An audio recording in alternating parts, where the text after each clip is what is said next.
change the topic of my talk last minute because there is already a talk on Zingerhof later this afternoon. So I decided to speak about things that were on my mind for the past 2 months or so.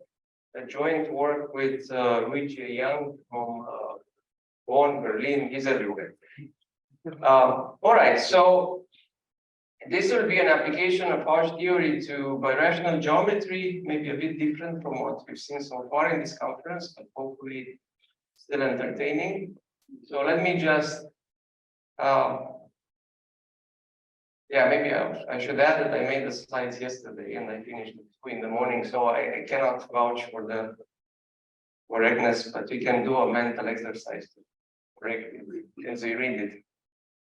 All right, so be nice if this works.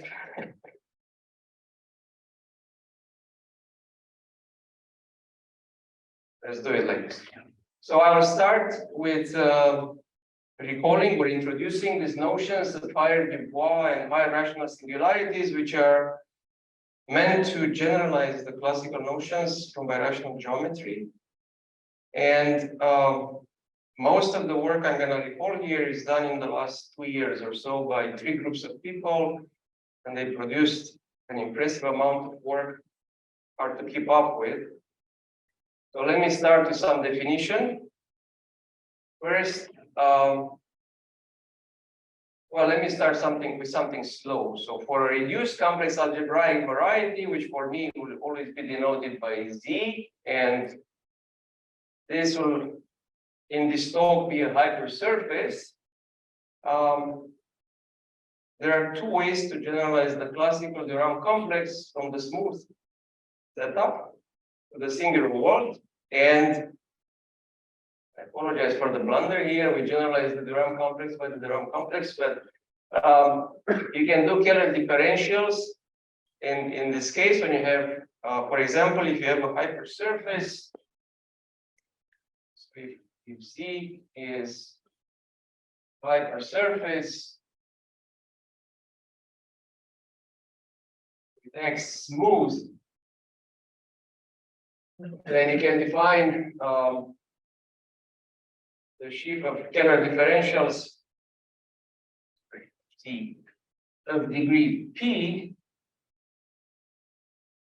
by using F. So this is just taking the forms on X mod out by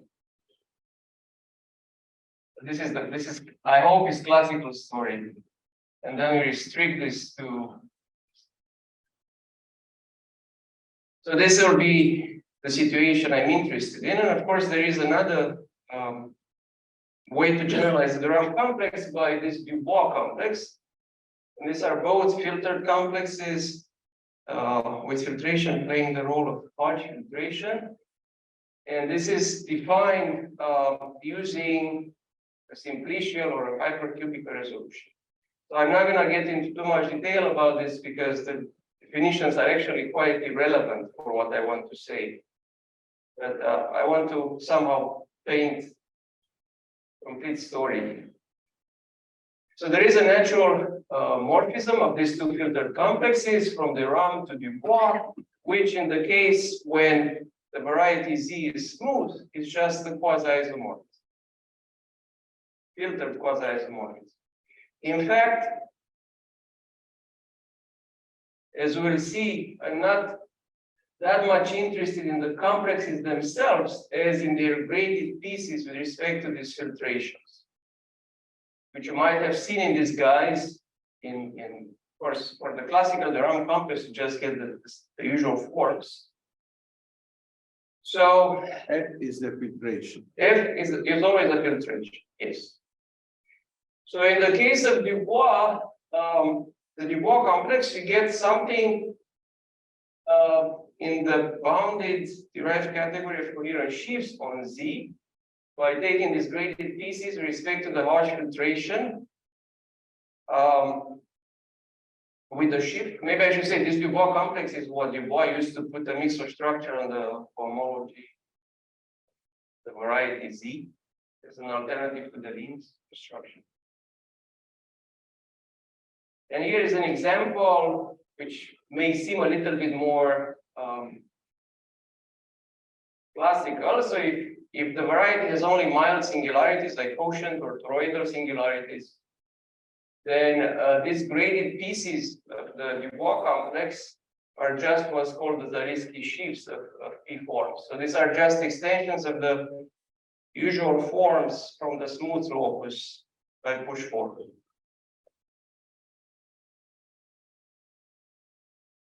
Okay, now here is the definition I'm going to introduce.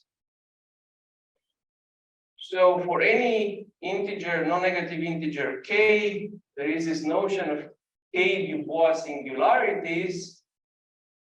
So we say that Z has a k Dubois singularities if this induced morphism on the graded pieces of the two complexes I put on the board earlier, the Durham on one side and this Dubois on the other side, the graded pieces, induce isomorphism. So this morphism is an isomorphism in the derived category of coherent sheaves for all these p's from 0 to k. So this may seem a little bit like, I mean, it's a natural generalization if you think of the classical definition of Dubois singularities, which just asks for the structure sheaf to be isomorphic to grid 0 of the of Dubois. So somehow it is natural to generalize this notion to higher Dubois. And there is yet another notion in birational geometry named rational singularities, which has a similar generalization. And this is what I'm going to put on the next slide. But maybe, yes, I was planning to give a board talk until yesterday, and now I have things on slides. Most likely I'll finish earlier, so I'll try to go slower. And feel free to stop me if you have any questions or if you feel like I move slides too fast. All right. So as I said, the definitions themselves are not too relevant for what I'm going to say. So there is a higher version of rational singularities introduced by Friedman and Laza, again, in the last year or so. And the definition is just meant to generalize what you do with the classical rational singularities. So first, in the irreducible case, you take a log resolution of the variety and its singular locus. So this divisor, so Z tilde is the resolution of Z, D is a simple normal crossing divisor. And then there is an induced morphism now from, well, the P scalar differentials to this derived push forward of the log forms on the resolution. And we say that Z has k rational singularities in this case if this morphism is an isomorphism in the range between 0 and k. Okay. For an arbitrary variety, you do this with the irreducible components. So all its connected components are supposed to be irreducible, and each of them is supposed to satisfy the assumption in the first part. So altogether, you get a generalization of the usual notion of rational singularities, which is obtained when k is 0. This is the classical definition.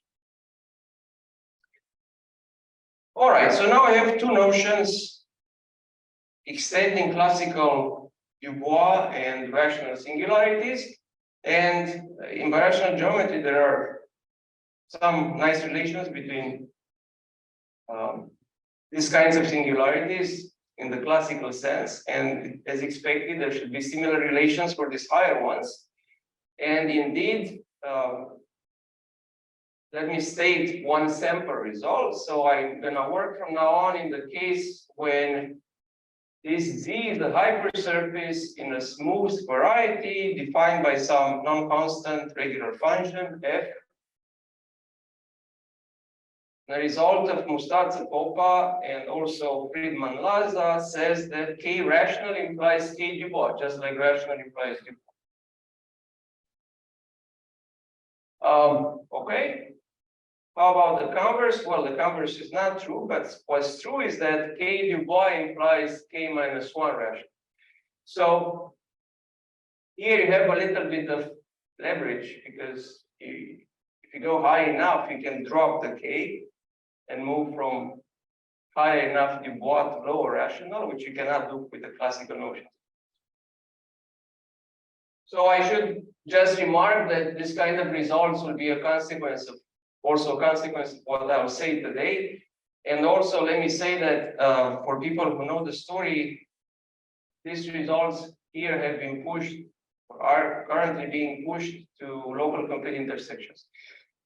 And so this is not like in the classical setup where rational implies Dubois always. Here you have to kind of restrict the story to this kind of situation.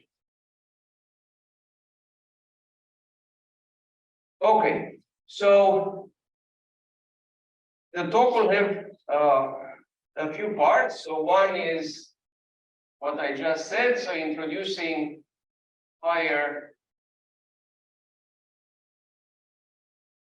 I think this is a capital D, right? Dubois, the rational. The second part will deal with the title of the talk, some homological invariants that I would like to relate to this kind of singularity. So these are what we called spectral characteristic classes. We'll see why spectral.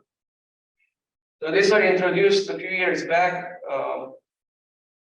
in joint work with Saito and Schuermann. And then in the third part, I'll try to relate the two. So relate 1 and 2 and give additional equivalent descriptions of these notions in the case of hypersurfaces. So this is the plan. So now I'm moving to the second part, which, as I said, there was a push since, I don't know, the 80s or so, or maybe even earlier, to extend this theory of characteristic classes from the smooth context to singular varieties. And in the last 20 years or so, this was done in the Hodge theoretic setup. So there are motivic versions of classical characteristic classes which have Hodge enhancements and so on. I'm not really only define here what I need for this talk. Spectral comes from the use of monodromy. So as before, I work with the complex variety, complex algebraic variety. Let me just set some notation. I'll work with mixed Hodge modules on Z. So we saw Hodge modules already. We saw something about the modules. So this is, I assume by now, is something classical in Hodge theory. And I'll use a notation, condensed notation for even dimensional Borel-Moore homology, even degree Borel-Moore homology or Chow groups.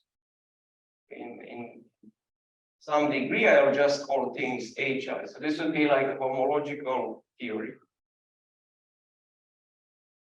Finally, as is classical, K lower 0 of Z is the Grothendieck group of coherent sheaves on Z. Now, this is the one of the objects I want to describe briefly. The spectral Gibson class transformation. As I said, this was introduced a few years back in relation also to birational invariants. The classical ones, I'll try to give some sample results from this old work and then try to generalize those. So here I'm working with some transformation on the Grothendieck group of mixed Hodge modules with the finite order automorphism. So these are called monodromic mixed Hodge modules or mixed Hodge complexes. And the value is in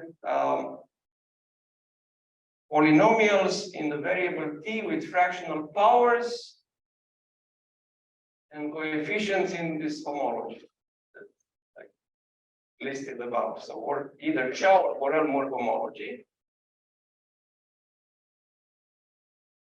And I should say this is a classic, sorry, it's a characteristic class version of the classical Hodge spectrum notion introduced by Steinbrink, Barchenko, and Saito also had a lot to do with this. I will present a more precise relation in a minute. But this is perhaps a good time now to introduce. This is a conference that has to do a lot with Hodge theory, so I don't feel bad for actually defining this transformation, which is for people who know Hodge, the Hodge spectrum, this is the most naive definition of an extension from a point to a variety. So what is it? Let me start with the smooth case first, and I take, sorry, I should make this. So if Z is smooth, I take the mixed module on Z with a finite order automorphism. So let's say E is the order.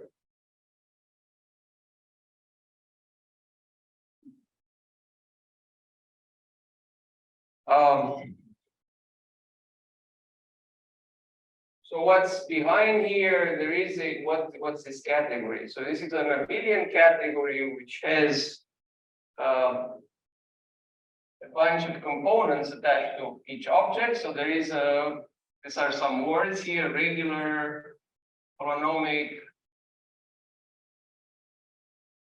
D module, DZ module. Let me put it like this. Now, in my notations, this filtration F, which again plays the role of the Hodge filtration, this is always an increasing exhaustive filtration and so on. It's compatible with the standard filtration by the order of operators, differential operators on DC. Then there is something called a perverse sheaf.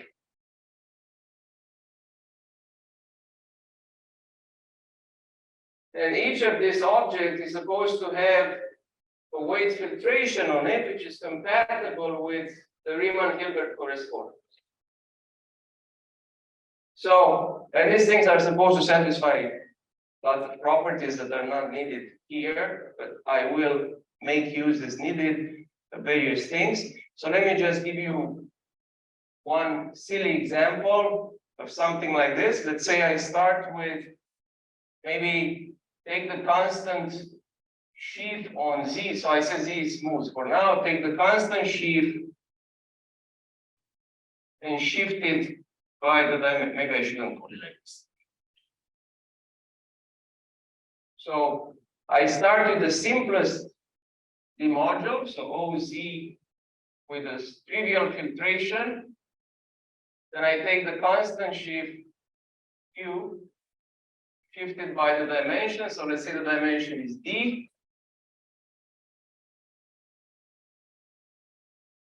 And then the weight filtration on both things is supposed to just have the graded piece in degree D non-trivial and everything else trivial. So this is the D module piece. This is the perverse sheaf. And together they form what's called a constant Hodge sheaf.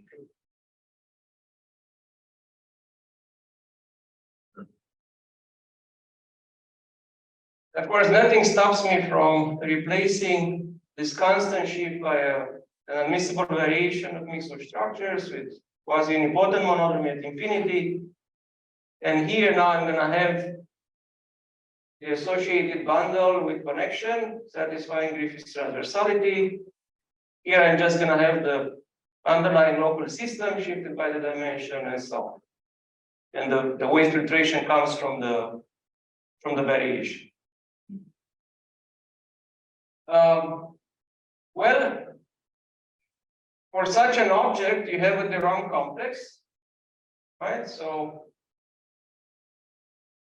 the de Rham complex, for example, for what I wrote here, OZ is just the classical de Rham complex.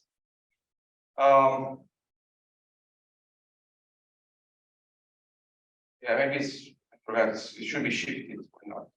Yeah, maybe it's shifted in degree D. And similarly, if I put a variation of mesostructures here, I have the twisted around complex and so on. So the definition that I'm going to give now is also taking into account the fact that these objects I work with have this action, finite order action, like the monodromy action on them, and I have an eigen, whatever the composition, eigenmodule decomposition in this case for the underlying filter D module, so that this finite order automorphism acts just as a multiplication by a complex, by a root of unity on each piece. Now the transformation itself, well, this Rham complex comes with the filtration induced from the filtration of the, from this filtration of the D module. So I can take graded pieces of the de Rham complex. What I get lands in the derived category of coherent sheaves. I take the Grothendieck class of that. And now there is a nice story here. You can apply a thought class transformation to the Grothendieck class of a coherent sheaf and move into homology. So this thought class transformation is what appears in the singular Riemann rock, for example. So what I'm doing here is that I'm taking sums of thought classes on graded pieces of the de Rham complexes of these eigenmodules with some attached to some power of the variable. So this I already said. So that power of the variable has to do with the eigenvalue. So this L of lambda is just the residue of the eigenvalue, and P is an integer coming from the filtration.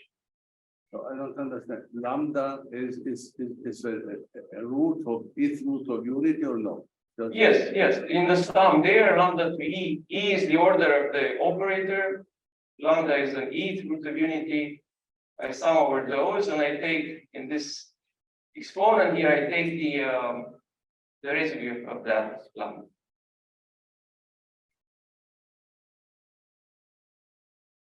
So if you, okay, this stopped working, right?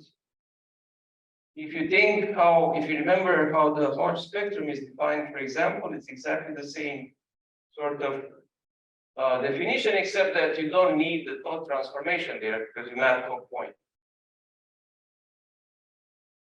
Okay. Oh, yeah, okay. So the good news is that I can extend this definition also to the singular case, and this is part of the trickery of Saito's theory by using suitable locally defined closed embeddings, and then you can extend the to complexes. Since I only care about the Grothendieck class of these objects I work with, you can extend to complexes by just applying the construction I just said, the cohomology objects. So in the end, you get this transformation on the Grothendieck group of mixed Hodge modules with some finite order automorphism on them, which lands in, you see, here I made a mistake. This should be in H0. Maybe that's the puzzlement. Sorry, as I said, I typed this up last night. So we do a mental exercise and we change K0 to H star of Z. So the value of this transformation, as I pointed out on the previous slide, I think H star. Yeah, it's an A star. It's wherever this thought lands, right? So initially I was planning to apply thoughts on a second line, but then I decided to condense the definition. All right, so these are homology or Chow valued classes. I mean, the components are in homology or in Chow. All right, so now let's move to our setup of hypersurfaces. And here, well, let me recall quickly that you have this nice structure, local structure around hypersurface singularities. There is something called the Miller vibration. So if you take a ball around the singular point, a small enough ball in the ambient space, I always like to draw this picture. This would be the ball. This would be the singularity. This is the singular point. And then, well, you map this to somewhere I don't have space to draw, but it's a puncture disk with singularity lying above zero. And then the general fiber is going to be a local smoothing of your singularity. So this is what? This is Z. This is FZ. And now here we have the cycle that gets collapsed as I move into the singularity. So this FZ is called the Miller fiber. The number of, well, these cycles here that get collapsed are called vanishing cycles. And their number is called the Miller number. So in the case of, sorry, I drew the picture in the case of isolated singularities, but the vibration is there for any sort of singularity, except that you don't have such a nice geometric interpretation of it. All right, so now in this setup, the Lin introduces vanishing cycle functor, which takes constructible complexes on the ambient space and gives in return constructible complexes on the zero fiber. There is a monodromy action, and the Stokes calculation of this vanishing cycle complex is just the cohomology of the Miller fibers in a way that's compatible with monodromy, global and local. Now, what Saito did, he lifted this theory of vanishing cycles, the mixed modules. It is known that vanishing cycles preserve reverse shifts up to a shift, so that's what he wanted to work with. So let me use this notation with H for what's called perverse shift of the vanishing cycle. So this sometimes is called P or F, which is just vanishing cycle shifted by -1. Okay, and there is a decomposition by into eigenfunctors or induced by monodromy. Though for now I only care about the unipotent and non-unipotent pieces. Okay, so now I have a nice complex, this vanishing cycle complex with the finite order automorphism on it, which is given by the semi-simple part of the monodromy action. I apply this transformation I defined earlier to it, and I get what's called a spectral Hertzsprung-Miller class. There is a long history behind the terminology here. These are supposed to have something to be a Hodge theoretic enhancement of Miller numbers and so on. But the thing to notice here is that this class takes values on the homology of the singular locus because vanishing cycles are supported there. And there is no negative power of the variable t by motivic considerations. Can I ask a question? Yes. Here, you're talking about essentially singularity, but you never say that this has isolated singularity. It doesn't. I just gave you an example earlier just to draw this picture. It's just an affine hypersurface. It's some hypersurface in some smooth variety. Yeah, but for the Miller vibration, this is that always exists by work of Ley. So Ley extended Milner's work to holomorphic germs, right? And do it with germs. Okay, so now I have these characteristic classes. I mean, you might have taken a nap during the definition, but we don't really need much of it. what goes behind the definition except this de Rham complex. So this de Rham complex comes in the definition of this characteristic class. Is the de Rham complex has to do with the Mixosh modular, Mixosh complex that I plug in the definition. And this is what's going to help me now use Hodge theory to reinterpret this by rational geometry invariance. So let me just make a quick remark that this is what we did in a few years back with Saito and Schuermann.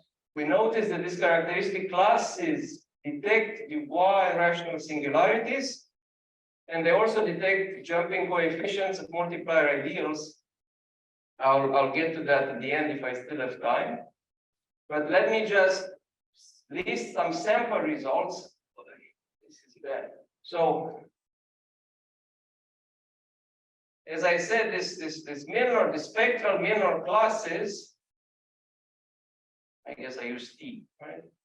These things are valued in homology with let me use Z, doesn't matter, with fractional powers, and I don't have negative powers here, with E being the order of the semi-simple part of the monodromy. So now I'm going to take the coefficient of such a power.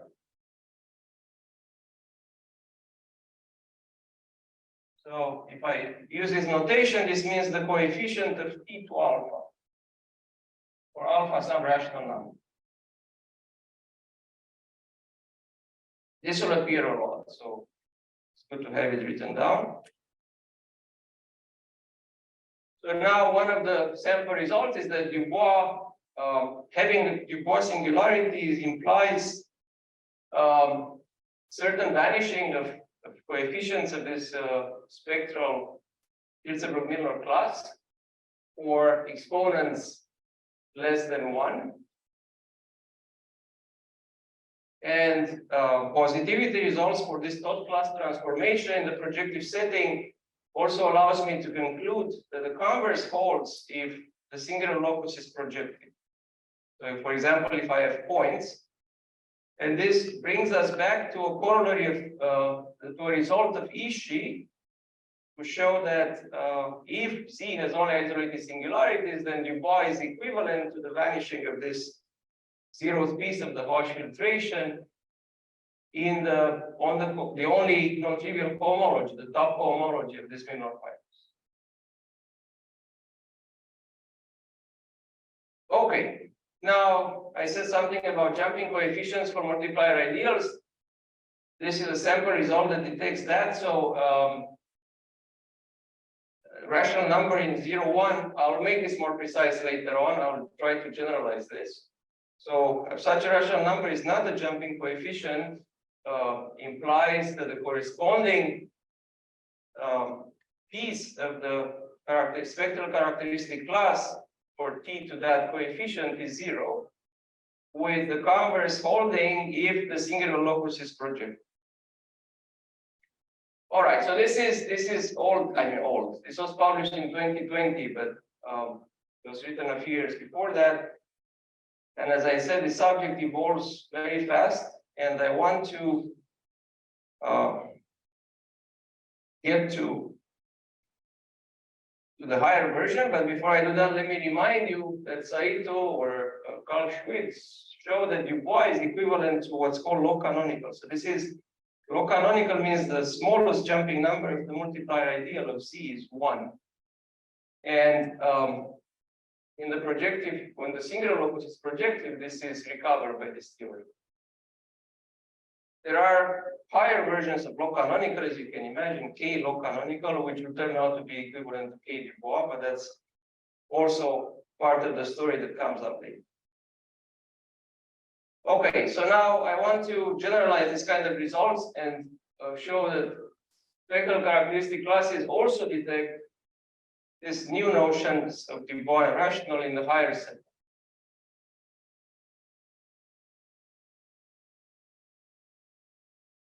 Yes, so this is if you survived the previous technical slides, it should be freeze. So let's see. So I have again, as before, a hypersurface defined on a smooth variety of dimension n. And here is the natural generalization of this results with Saito and Schuermann. K Dubois implies the vanishing of these components of the spectral Milnor-Hitzig class, not only for alpha less than 1, as was the case for Dubois, but for alpha less than k plus 1. So if k is 0, we recover the previous result. I should say this is part of the work I did recently with Luigi Young. And there is a k-rational version which just adds an extra layer of complexity. We also want vanishing of k plus 1. This is something we didn't make precise in the paper with Saito and Schuermann in the rational case, but the ideas were already there. And of course, converse implications are true if the singular locus of the hypersurface is projective, again, for the same reasons that this thought class transformation, which comes up in the definition of the spectral classes, has positivity properties. So if I plug in something with non-empty support, it's going to spit out something that's not 0 as I push in the projective space.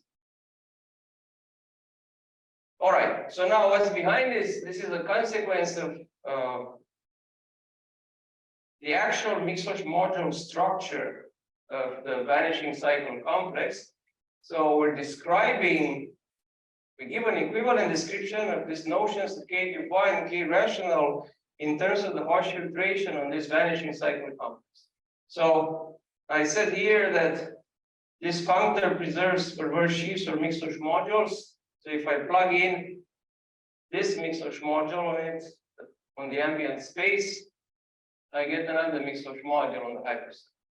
So this is what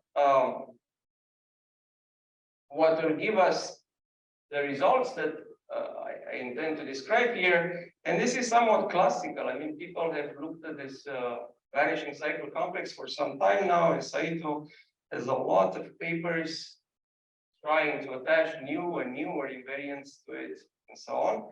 I'll mention some here. But let me state exactly what is behind this theorem, what's this description. So I look at this complex, this vanishing cycle complex.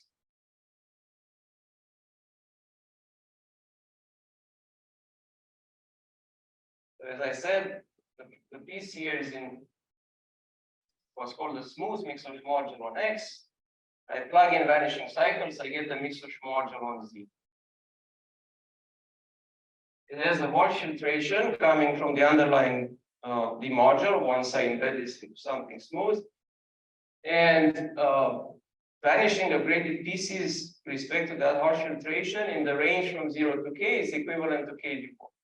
This is the statement. And then, sorry, it's equivalent to K rational. K Dubois has a little bit less of vanishing. So here I have to separate the unipotent and non-unipotent pieces. And there is a lot of vanishing, I mean, similar vanishing for the non-unipotent piece, but for the unipotent piece, you have one less. And you can see now directly that this K rational implies K Dubois here as well. Hence what I was saying earlier about recovering some of those statements proved initially by rational methods. This is something that maybe I'll see. This is what I would like to justify. But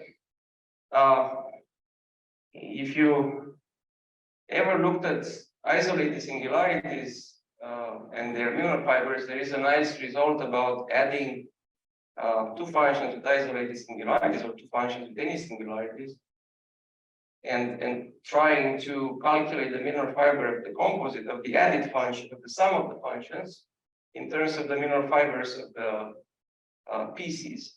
So there is something like that at the shift theoretic level, even at the mixed module level in some other work I did with Saito and Schuermann. So we have a Tom Sebastiani type result for vanishing cycles, which applies to the following settings. So now I have two functions on two varieties and two hypersurfaces. And I'm gonna take the product of the ambient spaces, the sum of the functions. This really means pull back by the projections, functions f1 and f2. And I take the hypersurface defined by the sum of the two functions. And then what you get is a result of this sort. If you have the first hypersurface K1 Dubois, the second one K2 Dubois, then this composite has a certain Duboisness, K1 plus K2 plus 1. And there is something similar for rational. And you can mix them up. You can start with one is Dubois, one is rational, and so on. So this kind of things, they all follow from this kind of Tom Sebastiani theorem for vanishing cycles. So you can try to think, how does the vanishing cycle of F1 plus F2 is computed in terms of vanishing cycles of F1 and that one of F2, and how the monodromy is interactive. Okay. So what's behind? So up there, I'm not sure you see this, there is something called SketchUp Proof. So how do these things come together? So I gave you an equivalent description of K Dubois and K rational in terms of vanishing the graded pieces of the Hodge filtration on vanishing cycles. And just using the definition of the spectral classes, that will prove the homological interpretation of using this kind of the RAM complexes, that will prove the homological interpretation of K Dubois and K rational, as stated before. But I would like to justify a little bit this result on top here, because this is the key. This gives everything else. So now, at the D module level, vanishing cycles have an additional filtration, which somehow, upon the Riemann-Hilbert correspondence, sees the eigensheaves of vanishing cycles. So this refiltration is rationally indexed, it's decreasing, and the graded pieces of this refiltration for the underlying D-modular vanishing cycles corresponds to the eigensheaves for that rational number, for that, what did I call this, residue. Sorry, can I? Yeah. I don't understand the notation. P, H, F, different from one to one. Yeah, so this is the unipotent, the monodromy acts on this guy. And I take the unipotent piece of the eigenvalue 1. Sorry, I will do that later. So you should think of the eigensheaf decomposition. Okay, means lambda different from one and the other one is just, yes, thank you. exactly. So the first one, lambda different from 1, can be decomposed further. I'll get to that in a minute. And the second piece is just the eigenvalue. All right, so what is here?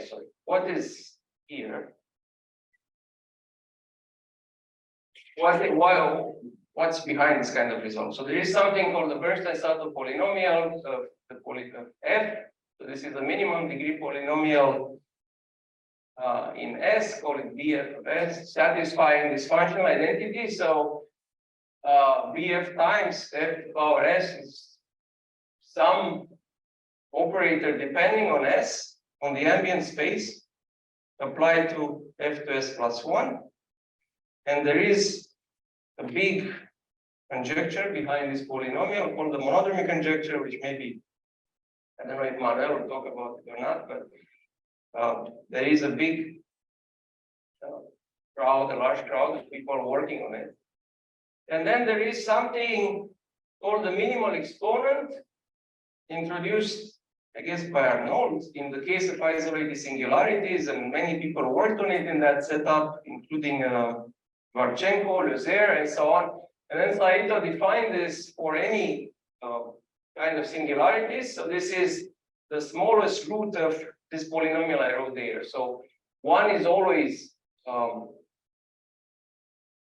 root of this Bernstein-Sato polynomial, and this is called a reduced Bernstein-Sato polynomial. So these are two invariants that Saito made, or these other groups of people who work on these notions used to characterize K Dubois and K rational singularities. So these are results of these groups of people, Jung-Kim-Saito-Yoon and Friedman-Laza, who both of which describe, give equivalent descriptions of K Dubois and K rational in terms of this minimal exponent. So this uses some machinery. That's not, I don't want to get into detail about this because it's not what I did. But what we did was to take the right-hand side and try to translate that into vanishing cycle description. So I'm gonna maybe cross the line here and just say that, well, let's define this. Let me just say it. I was planning to skip this, but I say I put it on the slide. So I said there is something called the refiltration whose graded pieces, this rational index of the module I put up there, which really amounts to pushing something like this under the graph embedding, pushing it forward. So you get an additional variable coming from the images of the function. So this is T, the additional variable. There is an easily definable Hodge filtration on this BF, which is just the graded pieces given by these powers of the operator dt. And then there is this additional filtration, as I said, which takes care of the eigenspace decomposition of vanishing cycles. So this is exactly the structure that vanishing cycles have, and this is pretty much all you need. And the Hodge filtrations will just be defined on the nodes. You just put F in front of those things with a shift for the unipotent part, that's all. But once you do this, then there is this nice calculation. Nice, I mean, I say nice because I was involved in it. So the first part was due to Saito, so he realized this minimal exponent in terms of some enhancement of the refiltration, which he called micro-local refiltration. That's something I'm not going to talk about. But then there is some work by Schnell and Yang who related this micro-local refiltration to the refiltration of Cauchy-Lagrange.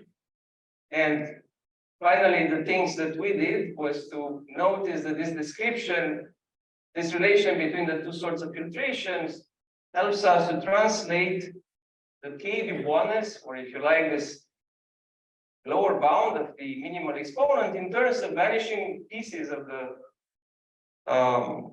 graded parts of the Hodge filtration for the eigensheaves that I put above, right? So this Gur alpha V of PF, these are just the eigensheaves corresponding to e to 2 pi I of minus alpha I. But this, the range is consistent with the sorts of range I put down for the graded pieces of the vanishing cycles that I need. And there is something similar for the K rational description. Remember, K rational was described by the minimal exponent being greater, strictly greater than K plus 1. So here we get what we got in the Dubois case, plus an additional vanishing. And this is, again, a manifestation of the fact that K rational implies K Dubois, right? So K rational is the second row, K Dubois is the first row. All right, so I'm not going to say anything else about this, except that I would like to keep in mind what comes up. So what comes up are these graded pieces of the two filtrations, which, as I said, have to do with, in this case, your PF if you like, even e to minus 2 pi I of the constant shear.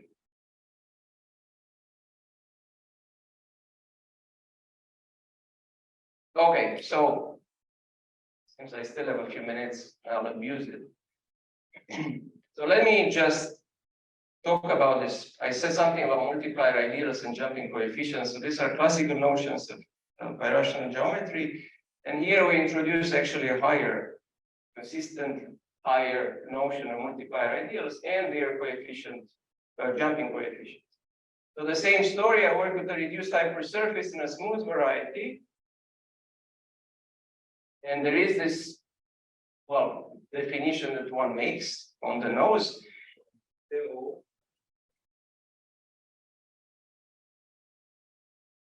Excuse me? Are they all variational? So these are, yeah, low canonical threshold is the birational. Yeah, I call them, I guess classically you have this birational invariance, and then they have this higher notions. I still like to call it birational geometry. All right, so the definition itself is not that important. The important piece is the properties. So these properties, well, they are supposed to, of course, at the beginning level, they're supposed to give you the classical multiplier ideal. So this identification by the definition, so you know the definition makes use of both filtration, Hodge and the refiltration. And at the zeroth level, this identification is followed by a result of Kudura and Saito, relating the refiltration with the classical multiplier ideal. Then, just like for the multiplier ideal, these higher ideals are decreasing in alpha and right continuous in alpha. Right continuous means if I move alpha, if I add a small epsilon to it, I don't change the ideal. And then something that's that appears for k is equal to 0 generalizes to the setup as well. So these things appear in this paper we put on the archive, but they are really a consequence of work that Schnell and Yang are doing, or they did already.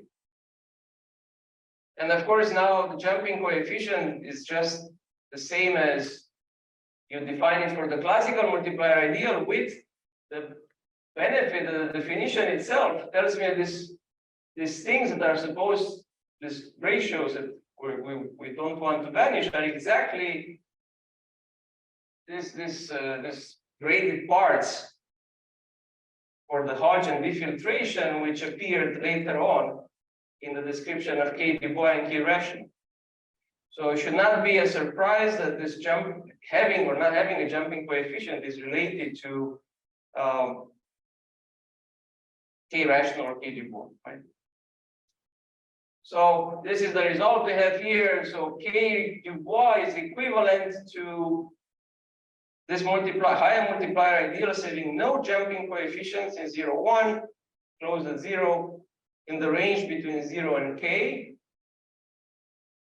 This is yet another equivalence, just like before, based on the fact that jumping coefficients are controlled by the vanishing or non-vanishing of this piece.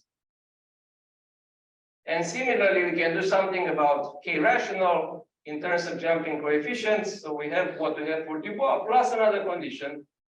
Alpha is 0 is not a jumping coefficient of IK plus.